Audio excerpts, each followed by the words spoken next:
Yeah, I'm super excited to talk about the Masters. It's the best week in golf, and yeah, I'm just super excited to analyze it. Yeah, good to. Yeah, the Masters is so unique because it's the only major championship in golf that is played at the same course every single year.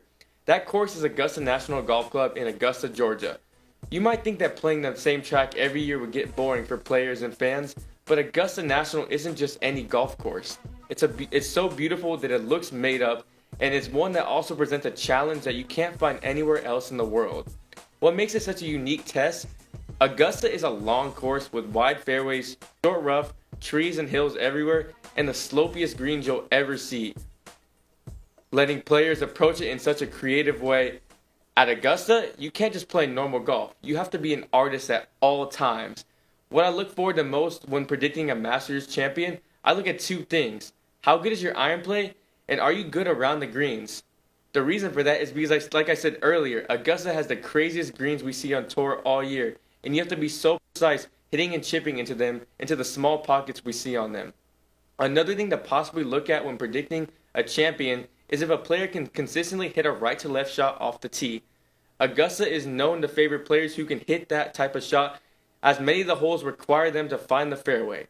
The right to left shot is much easier for left handed players than right handed players, which is why many people say Augusta is a lefty's paradise, and it's why I wouldn't be surprised if we saw a player like Phil Mickelson be closer to the top of the leaderboard.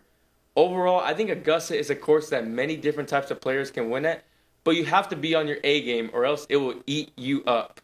Yeah. I would be crazy if the first player I didn't mention wasn't Rory McIlroy. Rory is ranked number 2 in the world behind Scotty Scheffler, but in 2025, he's been by far the best player in the world.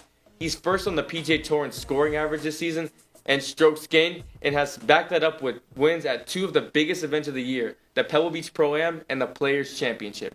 If there was ever a year for Rory to finally win a green jacket and complete the career Grand Slam, it's this year. Next, I have to talk about the aforementioned number 1 player in the world and Texas Longhorn Scotty Scheffler. He hasn't picked up a win yet this year, but he's still as consistent as ever, ranking 3rd on tour in scoring average. He's also been unbelievable around the greens this season, ranking 3rd in scrambling on tour, which bodes extremely well for Augusta. Could he get a 3rd green jacket in just 4 years? I wouldn't have bet against him at all. At number 4 in the world and playing some really good golf at the moment is Colin Morikawa. Colin hasn't won since the Zozo Championship in late 2022, but he's hitting the ball so well right now, and it's only a matter of time before that slump ends. The 2-time major champion is 2nd in strokes gained total this season and number 1 in strokes gained approach to the green, which again is very good for Augusta National. He has to overcome some demons he faced in the final round recently, but Colin is playing as good as golf as anyone right now. For the last player to mention, I'm throwing a wild card out there. Jordan Spieth, another Texas Longhorn and the number 66 ranked player in the world, has some of the best course history of Augusta National as anyone. He has the best scoring average at the course ever and has 6 top 5 finishes in his 11 appearances at the Masters. He's coming off an injury, but is starting to find a little bit of form, and you know he'll be very hungry after missing the cut last season, so don't count out the 2015 Masters champ. Yeah, it feels like it has to be Rory's year, right? I mean, his career at the Masters has been full of massive expectations, amazing moments, and unfortunately a lot of sad moments that have so far outweighed the good ones. But he has a chance to erase all those demons with a win this week in Augusta, and with the way he's playing, this is probably the best chance he's ever going to get again.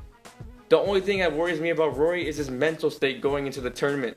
He knows that the spotlight is on him. He knows the history of this. He knows the history he has at this golf course, and he knows that this has to be the year for him.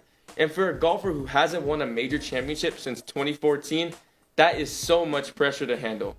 That's why I just can't fully get on board with the Rory McIlroy triumph this week. So who am I going to go with? You can call me a homer. You can call me biased all you want. And honestly, I've heard a lot of homerism on TSTV Sports lately. Jordan Spieth is winning the Masters. Yes, you heard that right. I think we are due for a surprise winner at Augusta National, and what better player to do that than the magician that is Jordan Spieth.